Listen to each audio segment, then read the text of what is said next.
Hey everybody, Nick Espinoza, your chief security fanatic, obviously still traveling in the Big Easy, interestingly enough. I love this city, but in iPhone news, we got to talk about iPhone news because once again, we found some privacy violations and it's not good. And I keep just trying to pound this in to iPhone and iPad users. Don't believe Apple's hype. You're not nearly as secure as their marketing claims. You're in the boat with everybody else and every other operating system, that is commercially available. So with that, let's talk about this because this obviously is a huge issue. And there's a really good write-up by Thomas Germain of Gizmodo on this.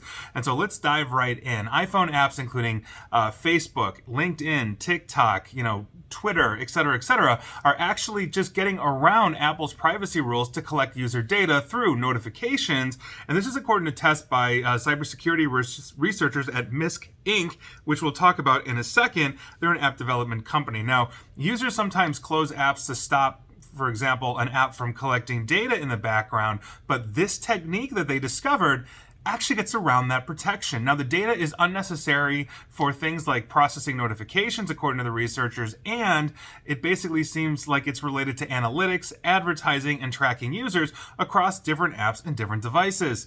Where have we heard that before? From the same company.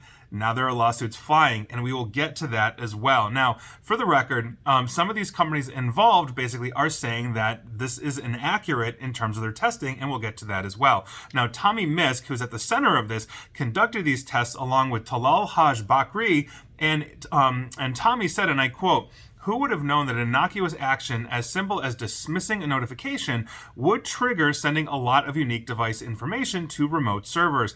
It is worrying when you think about the fact that developers can do that on demand," end quote. Now, spokespeople for Meta and LinkedIn categorically denied data is used for advertising or other inappropriate purposes, but then again, they're both running social media apps. Meta way more than LinkedIn, for example, because I don't trust Meta as far as I can throw them, and that's not far. So, a LinkedIn spokesperson, interestingly enough, said that the data is only used to ensure notifications work properly. Okay, and that the company is following Apple's developer guidelines. Well, here we go. So, Apple, TikTok, and Twitter, aka X, didn't immediately answer Gizmodo's questions, for their article. So, the data basically looks like it's being used for fingerprinting. I've talked about fingerprinting consistently on this podcast video and my radio show as well.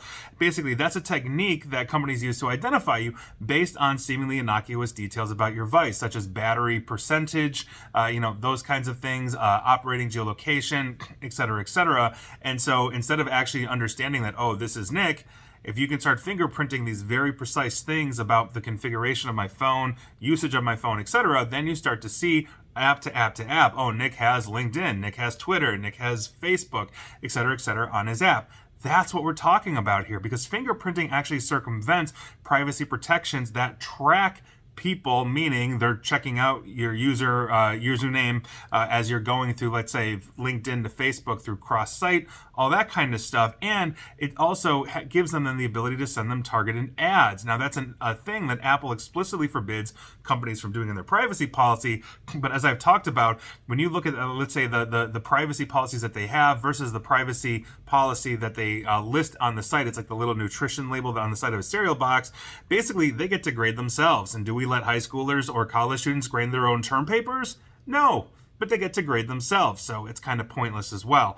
So, also, as I mentioned previously, this isn't the first time that this has happened to the iPhone. In October of 2023, Misk, same guy, found that basically a very important iPhone feature meant to protect details about your Wi-Fi address isn't nearly as private as Apple said it was. And in 2022, Apple was hit over basically with a dozen class action lawsuits or so, basically after, again, it was reported that Misk's findings that Apple was basically collecting data about its users even when they flipped the switch on the iPhone to say privacy on that promises to, quote, disable sharing of device analytics altogether, end quote. And part of this is going to be a cat and mouse game. Part of it is an honest effort on Apple to, let's say, be a little more private and secure in the same way, believe it or not, Google does it on the Android side, and Google's a little different, and Android's a little different, only in the sense that if you really know what you're doing, you can heavily modify Android to make it more secure. You don't have to have all the Google nanny stuff, and we see some phones there, but iPhone's a closed system,